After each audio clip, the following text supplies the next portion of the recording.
Hi. Kana is here today from YCore. YCore is an organization that I've been a part of for the last few years. And what YCore is it's a social impact fellowship for young professionals. So it's a way to kind of get involved at working on a capacity building project with a nonprofit, a local nonprofit, without necessarily quitting your day job. So I'm still here, but also involved in YCore, which is kind of cool and good for Yelp, I hope. And so Kana actually did quit her day job, but to run YCore full time. So previously, Kana was a product manager at Shopkick working on internationalization, which might sound familiar.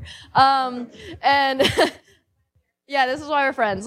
We used to have the same job. And she did that for about 5 years. And then was so involved with YCore and so passionate about it that she decided to quit her day job and run YCore full time. So she is the executive director and the one kind of full time person on leadership of YCore. And she's going to talk a little bit today about what it means to make an impact as a young professional, or the buzzword, the millennial.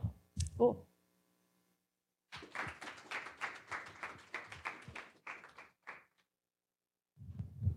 Thank you, Brittany, and thank you, Yelp, for having me today. I'm really excited to come share a little bit about our program and also just talk about my favorite thing ever, which is young professional social impact. Before we get started, and you guys are welcome to come closer too. I don't think that I'm scary. What are some of the things that you've been thinking about when it comes to social impact? What kind of questions have you had? What kinds of things have you been doing?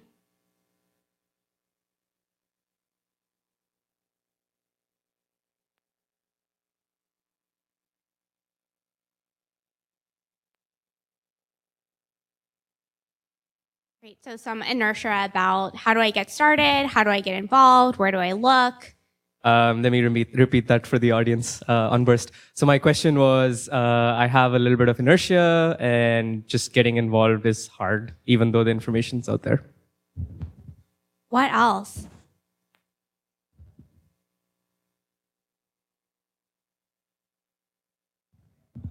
I think as engineers, as an engineer, I get decision paralysis sometimes because there are so many things and I'm like, I want to do the best thing.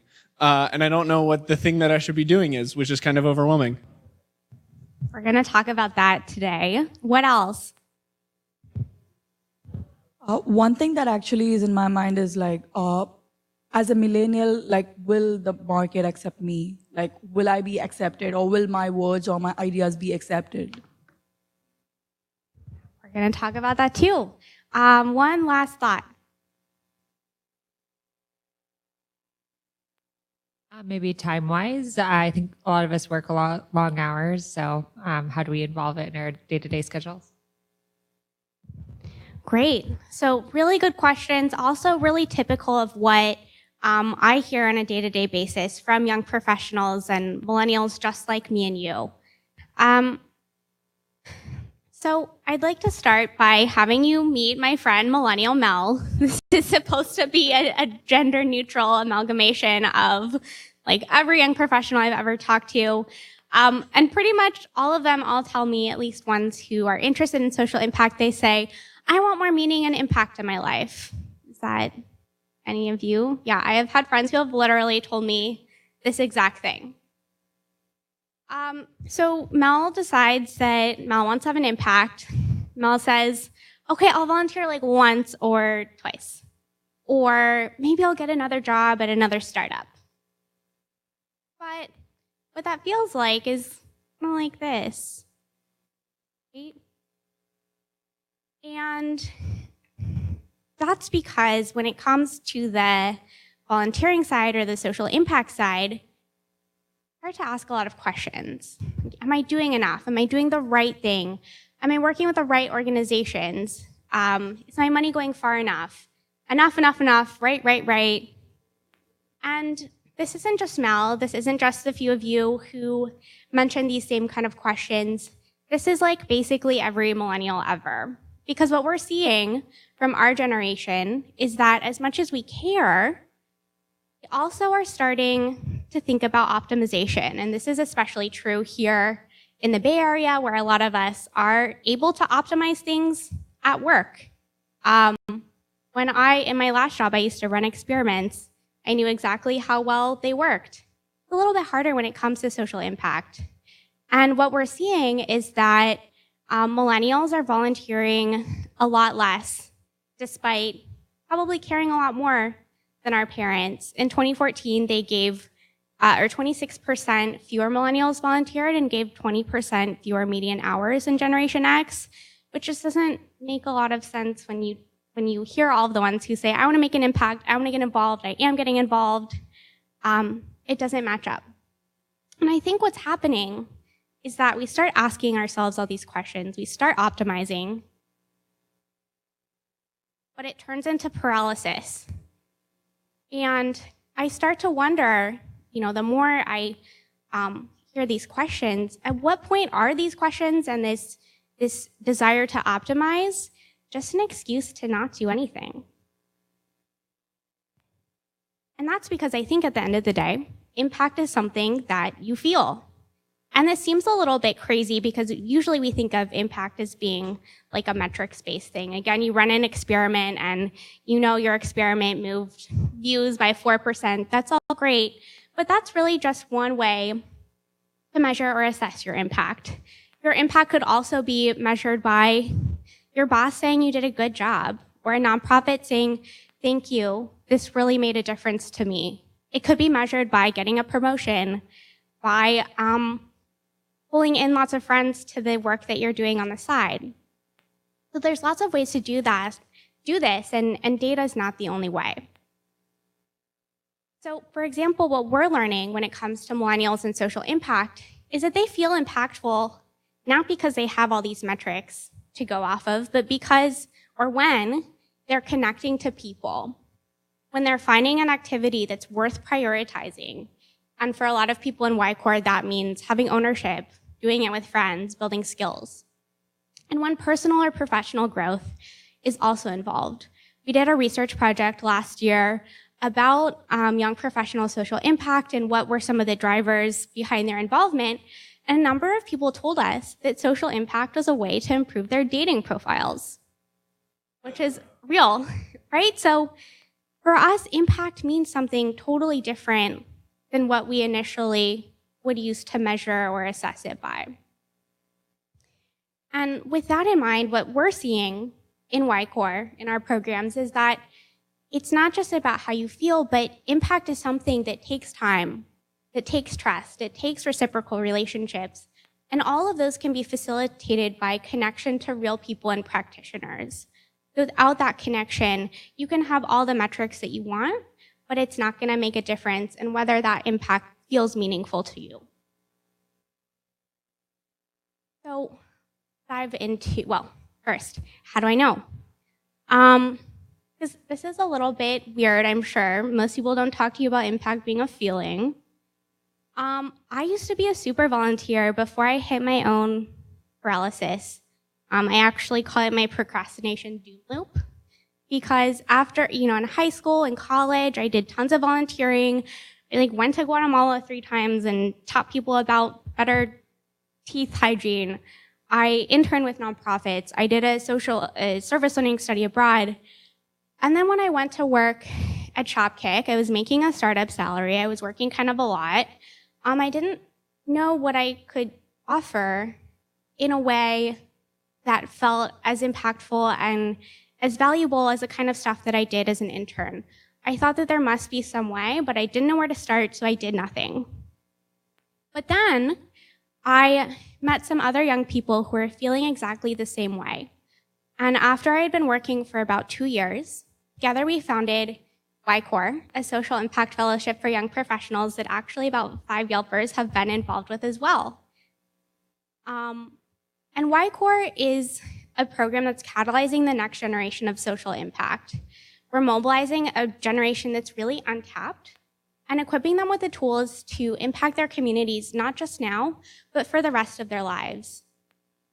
And the way our program works is that you give 5 hours per week over 4 months and get so much more than volunteering. You gain nonprofit experience by working on a project with a nonprofit, learn a bunch of stuff, coming to workshops and learning from experts about everything from tech for social good to how to fundraise, how to apply design thinking and use that in your social impact. And you also get to join a community of changemakers and alumni who we hope form lasting connections that can be used to help support each other on this journey that everybody's starting. In addition, everybody learns how to fundraise, the most important skill if you are going to be involved in social impact. You do that for YCore and to support young professional philanthropy going forward, and we train you on how to do that.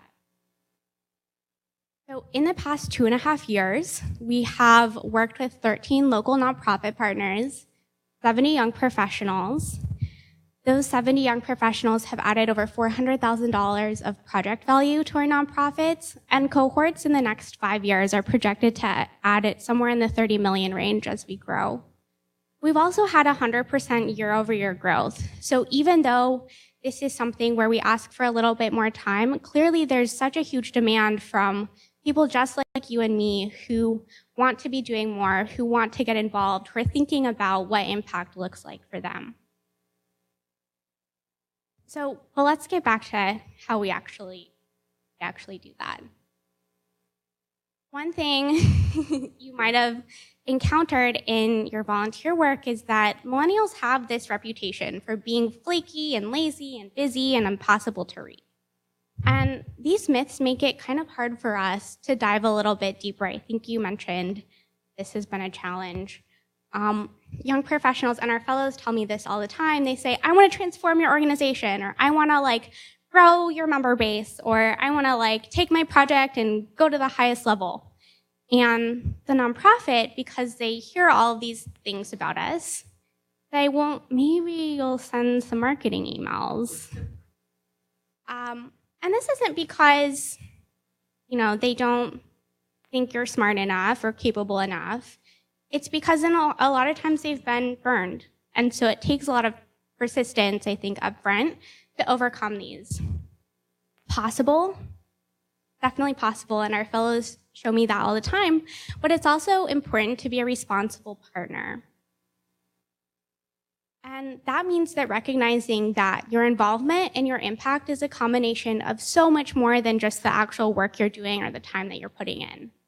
It's a combination of your work, the cost of that work, the staff time to help you do that, to connect you to the right people, to set you up with the right stuff.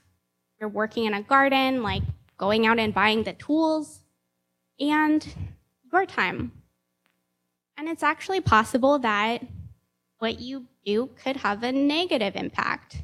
And this isn't, to scare you, it's just to remind you to be thoughtful about what you're doing and make sure that when you're asking a nonprofit to host you, it's about finding something that is beneficial for everybody and has a chance to have this more positive involvement.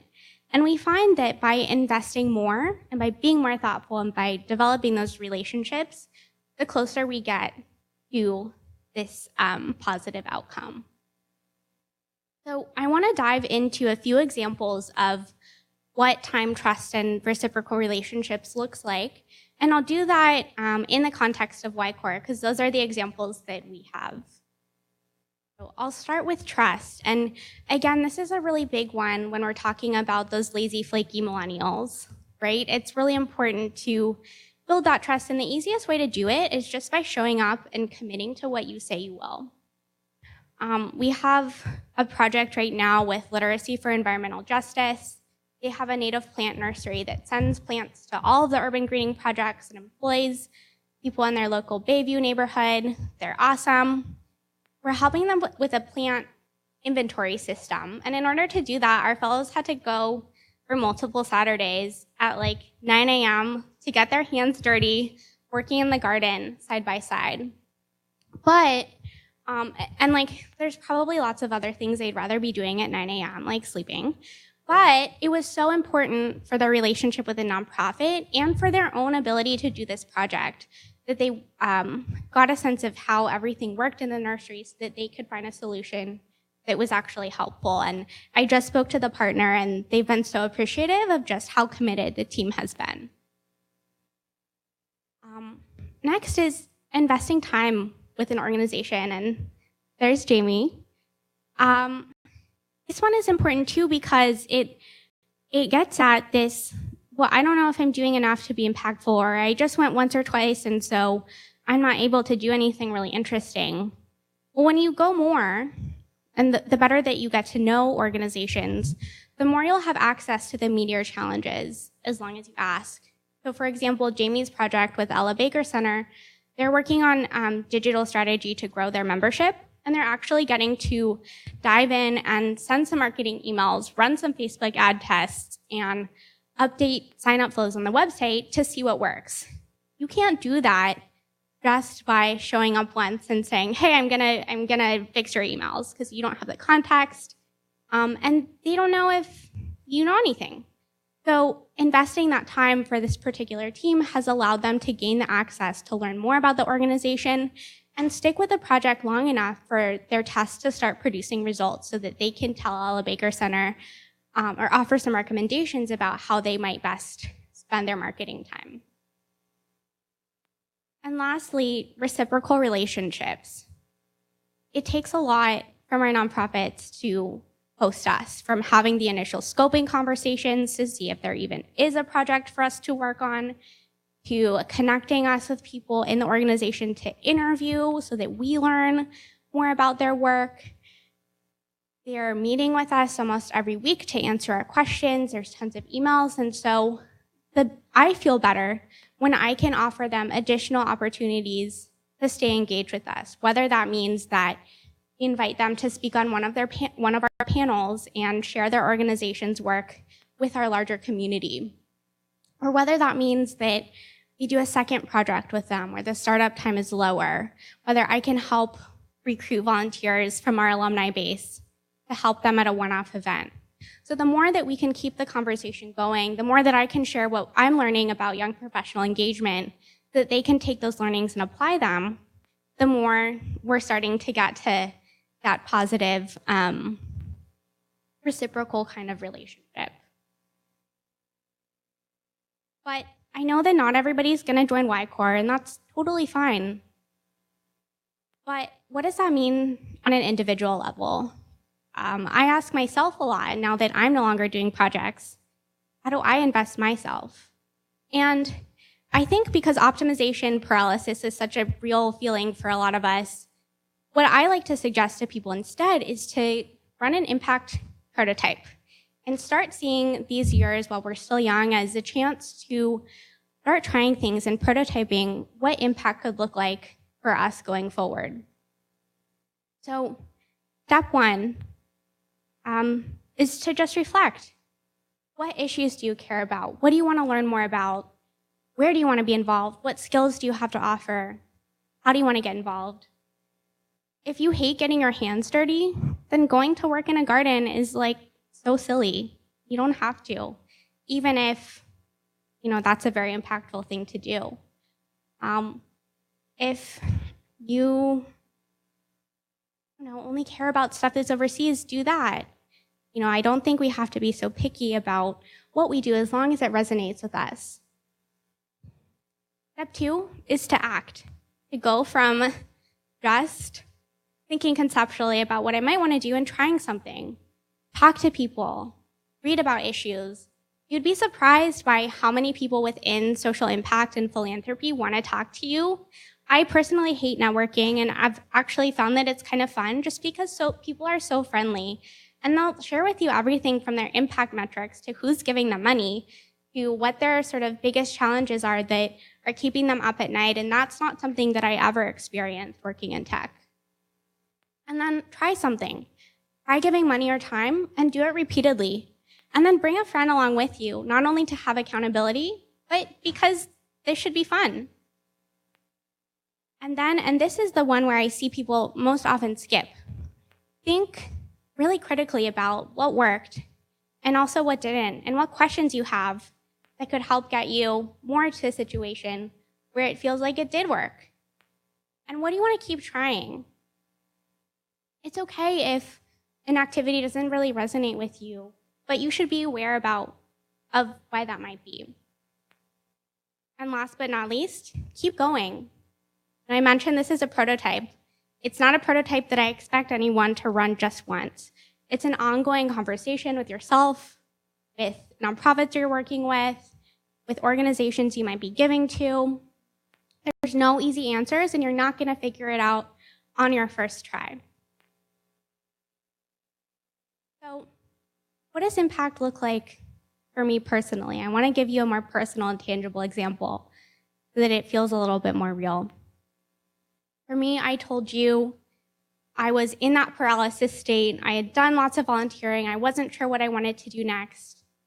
And I thought when I started YCore that I would find a job at a social impact tech company or maybe at one of our potential nonprofit partners. I loved working on my project. But the longer I stuck with it, I started to realize that I had something that was even more powerful and more useful than just my own personal involvement with one organization. And that was my network, and it was my persistence to figure out how to get more people like me to be as useful as I felt like I could be.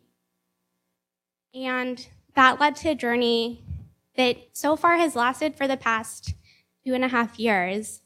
I'm still with YCore. I didn't get a job at one of our nonprofit partners, but I did take on YCore as my job because I think it's so important, and we have such an opportunity that if our generation cares this much, we're motivated to do this much, then we need a better framework and a structure to do so.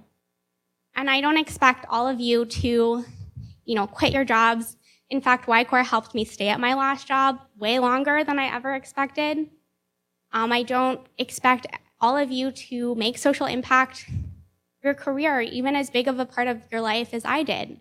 But I would encourage you to be open-minded and think about and be open to any kind of outcome that comes out of this work, because you'll probably be really surprised. And I definitely was. So, in conclusion, remember that impact comes not from optimization, but from time, trust, and developing those reciprocal relationships. And with that in mind, let's get to work.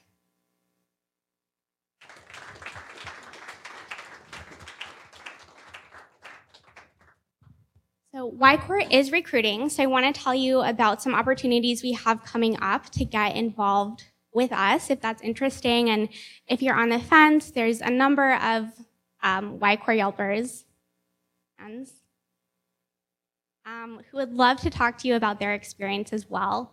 We're having a demo day on May 17th at Clever, just down the street, where we'll be sharing the work that we've been doing this spring and also pitching our summer program.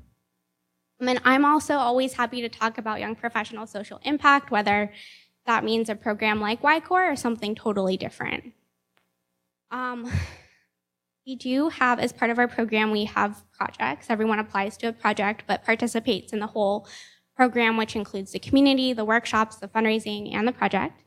And our projects this summer, 3 of them are with past partners. We liked them so much, and they had such a great experience working with us that when we asked if we could come back, they said yes. So the first is with Hack the Hood, which does coding training for at-risk youth. They launched a peer-to-peer fundraising campaign where people at tech companies could compete with each other. It raised $50,000. They felt like they barely tried, so we're helping them design some marketing materials and collateral and understanding what could set people up for success who are joining these competitions. AbleWorks is, and this project is actually based in the South Bay. The project leads down there, so if any of you live down there, this could be a good option for you, but you'll come up for our group workshops every 2 weeks. AbleWorks does financial literacy and life skills training. They have a high school classroom program where they serve about 1,000 students every week in schools across the peninsula. The teachers are all volunteer, and so they want our help figuring out who to recruit and also how to get them to come back year over year to really keep the knowledge going. Kitchen Table Advisors does a lot of advising and connections and provides investment resources for small local farms. They want our help to build awareness and increase engagement with their farmers, whether that means how might they get people to sign up for CSA boxes, to how do they know who's a kitchen table farm at their local farmers market. Aim High does, it's like an educational summer camp. They have at least 10 sites around San Francisco and other sites all the way as far north as Tahoe.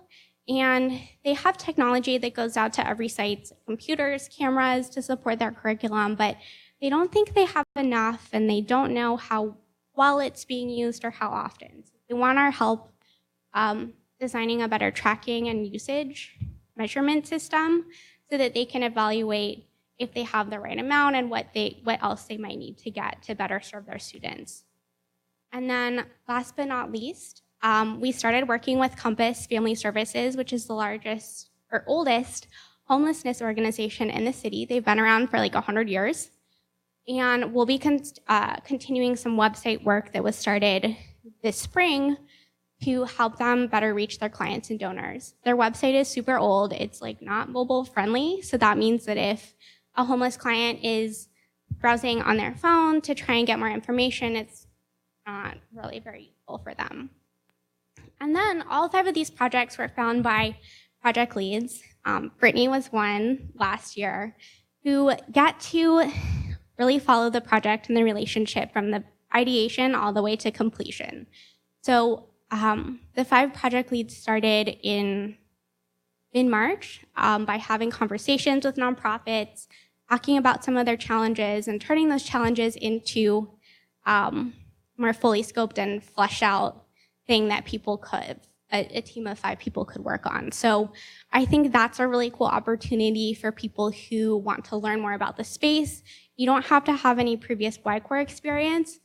Could be interested in building relationships, in ideation, and project scoping, and in rooting for your team and supporting them to success. So we're also recruiting for that role, and they will be leading projects that run from September through January. And then last but not least, we do have a number of Yelpers. Grace Park is on the La Cocina team now, and they're having a membership event at Dolores Park tomorrow. It's a chance to go eat some free samples and learn about La Cocina, which is a fabulous organization incubating a lot of food businesses here in the city. And then Jamie is trying to organize a happy hour fundraiser as well. So she'll send out more information as that happens. Anyways, thank you so much. Any questions that I can answer? So if you have a question, just raise your hand and I'll bring you the mic.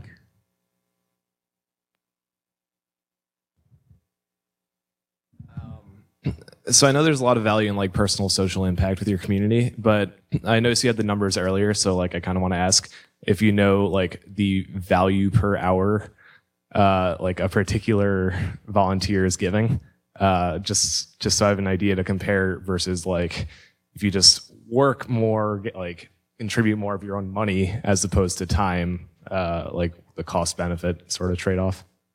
Yeah, so I think that the answer to that really goes back to you personally and where do you find more value for yourself. I can say that nonprofits, not enough people realize how impactful and important it is to give money. You could say like, oh, there's some fancy calculation I could do to weigh it all out, but one thing that we try and teach our fellows is the importance of giving, the importance of fundraising, and the value of trusting an organization once you know them well enough to find the best way to spend that money that you're giving as well. So I don't think there's a perfect answer. I think it has to do more with where you personally find the most value and the kinds of organizations that you want to work with and where you can be most useful to them. Questions?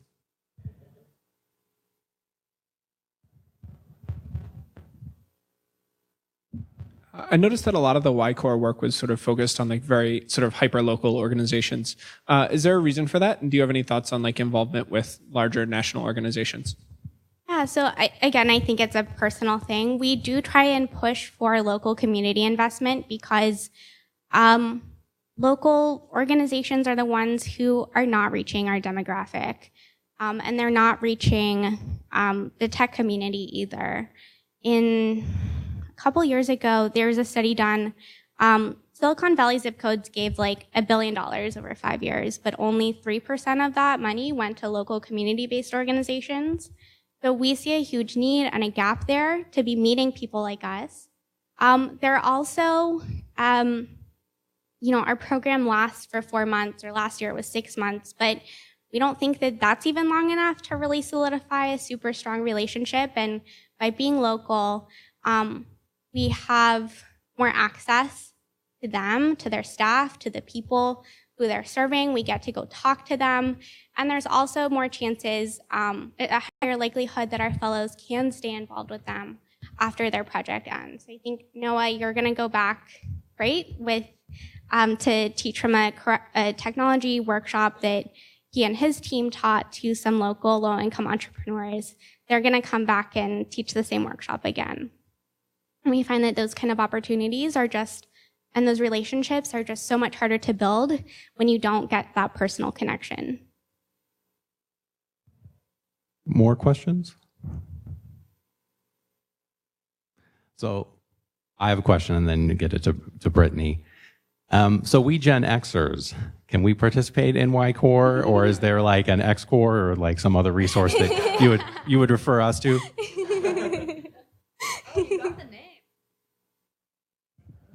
So YCore we think of it as like a by us, for us program. It is developed by millennials for millennials. We find that young professionals sometimes, not always, have just different considerations. And so the more that we can tailor it to us, the better we'll be at doing that. And even that is really hard to figure out.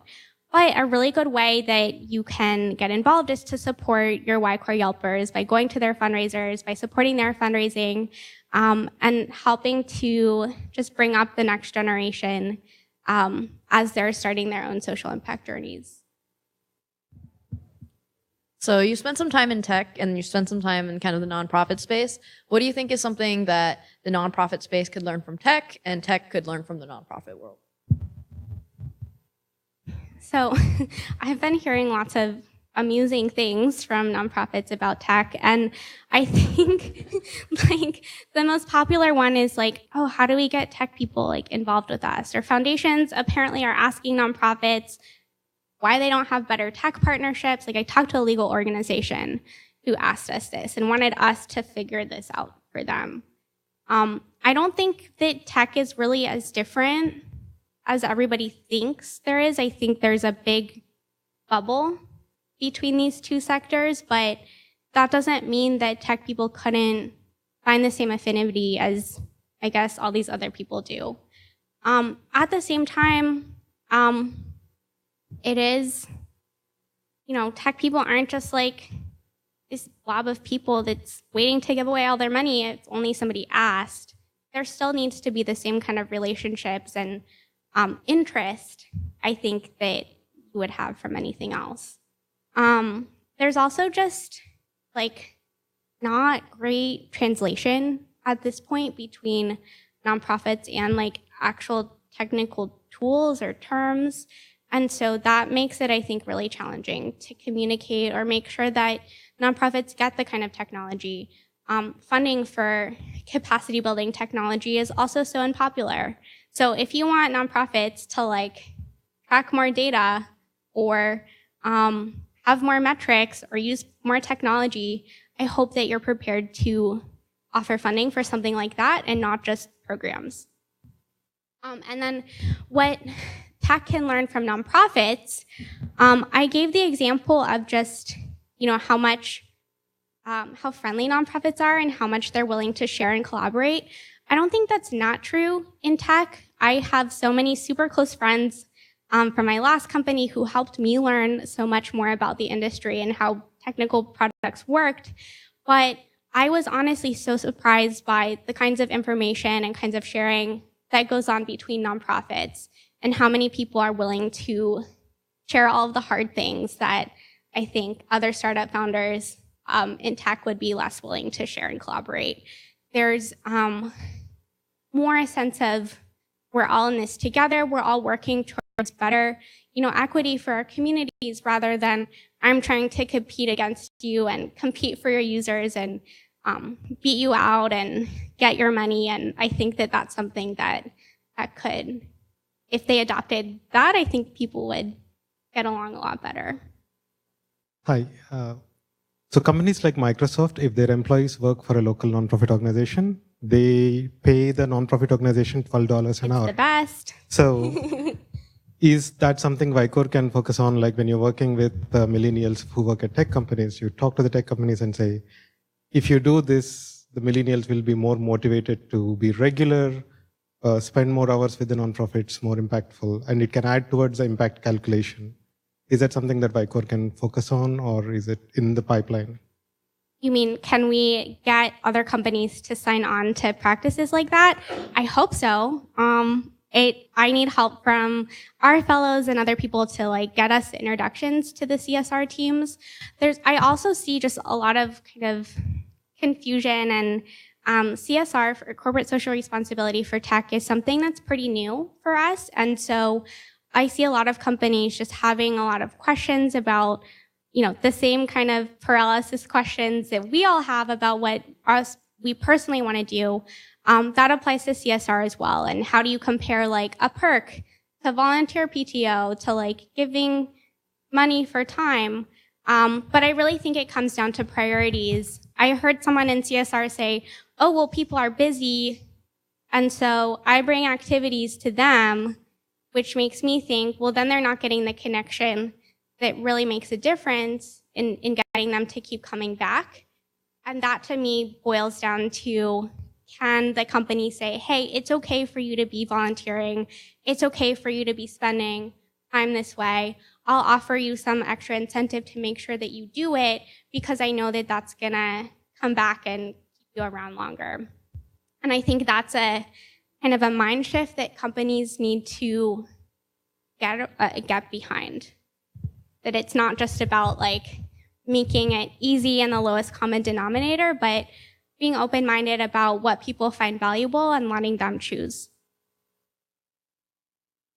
Hey, I'm curious, with your experience, how many of these problems that these local nonprofits have are technical in nature, require code to be written, versus I guess more, I don't know, people problems or social problems of kind of getting awareness out and stuff like that? Yeah, I think it's hard to count, because I only hear about what they tell me, and depending on how many things they tell me affects how much I push. YCore doesn't build any software from scratch. I was a PM. I know how often things break, even when you don't mean to. And I don't want to be irresponsible to our partners and give them something that we're not going to stick around and fix. I do hear sometimes I hear things like, oh, I want an app, we should build an app.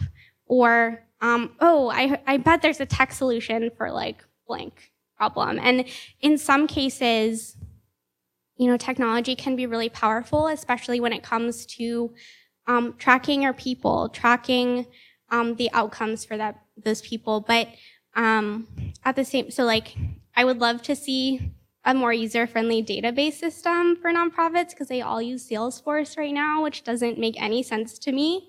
But at the same time, with data tracking in particular, since you're dealing with people, somebody has to talk to those people or give them a survey or evaluate them on a more personal level. And that, so it's not just oh, if they have a database, they would be better off. They also typically need help coming up with the metrics and coming up with a process to make that evaluation happen. So I think with nonprofits, the technology can help get them from A to B faster sometimes, but there's always a bunch of people challenges that come with it, where just the platform isn't going to be a be-all, end-all. It's kind of you could build a Yelp, but if nobody's writing reviews, it doesn't add any value. So Bay Area has like a lot of influx of immigrants coming in from different countries who are also looking to create impact. What's YCore doing to engage this new breed of young professionals coming into this area? I don't think we're doing anything like different for that group in particular. We recruit people kind of the same no matter what. So I personally haven't thought of immigrants from other countries as being, or immigrants who are also young professionals who come from other countries as being different than young professionals who grew up here. So you guys are doing a lot of projects and over different period of time. Normally when volunteers have to work, what are their typical work hours? Like, do they work after hours or work over the weekend? And also, second question is, like, how much hours they put in on a monthly basis? Yeah, so team members average about 5 hours per week between YCore workshops and their project work. Sometimes it's a little more, sometimes it's a little less, but we try and make it fit within a young professional lifestyle. That said, like face-to-face time and team time is really important. And the projects that are more successful and the teams that are more successful are the ones where the teammates get to know each other just as well as they do their nonprofit and start building those relationships as well. So like Noah's team, his project lead worked at Airbnb, so they used to go every Monday for dinner. And I went to one of their meetings and it was like 75% hanging out, 25% talking about their project, and they met every week. And I thought, oh, that's weird. Like, they definitely don't have to like meet that often. Like, I hope it's not stressing anybody out. But from what I could tell, it was way more fun that way. And they stayed really motivated and connected. And some of them just went horseback riding last weekend. All right. Let's thank our speaker one more time.